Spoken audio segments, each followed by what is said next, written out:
50வது பிறந்தநாள் காணும் எங்கள் இதய தளபதி விஜய் அவர்களுக்கு வாழ்த்துக்கள் சொல்கிறோம். ஹாப்பி பர்த்டே அண்ணா. அவர் பிறந்தநாள் அன்றைக்கி பார்த்தீங்கன்னா எங்கே பார்த்தாலும் சாப்பாடு, பட்டாசு வெடி, கேக் வெட்டி கொண்டாடுறது, பசங்க ஃபுல்லாக அவங்க வீட்டில் ஒரு ஆளாக பிறந்தநாள் கொண்டாடுற மாதிரி செலிப்ரேட் பண்ணுறது. ஸோ இந்த மாதிரி பயங்கரமாக வருஷம் வருஷம் நடந்துகிட்ருக்கோம். Director Venkat Prabhu AK GOAT படம் அவர் நினச்சிட்டு வராரு. So the greatest of the time. இந்த படத்தில் ஆல்ரெடி ஃபஸ்ட்டு சிங்கிள் ரிலீஸ் ஆயிடுச்சு, விசில் போடு. இப்போது அவரோட பிறந்தநாளுக்காக படக்குழுவின் வந்து செகண்ட் சிங்கிள் ரிலீஸ் பண்ண போகிறாங்க. அவரோட பிறந்தநாள் அன்றைக்கி ரிலீஸ் பண்ண போகிறாங்க. ஸோ அந்த சாங் என்னென்னு பார்த்தீங்கன்னா சின்ன சின்ன கண்கள்.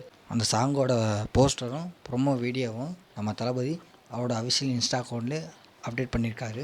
அதுவும் அந்த சாங் வந்து அவரே பாடியிருக்காராங்க. இப்போ விஜய் அவர்கள் ஒரு அறிக்கை விட்டுருக்காரு. அது என்னென்னு பார்த்தீங்கன்னா பிறந்தநாள் வந்து யாரும் கொண்டாட வேண்டாம்னு சொல்லி ரசிகர்கள்ட்ட கேட்டிருக்காரு. ஏன்னா கள்ளக்குறிச்சி நடந்த சம்பவம் மனசை கலங்க விட்டுருச்சுங்க அவருக்கு.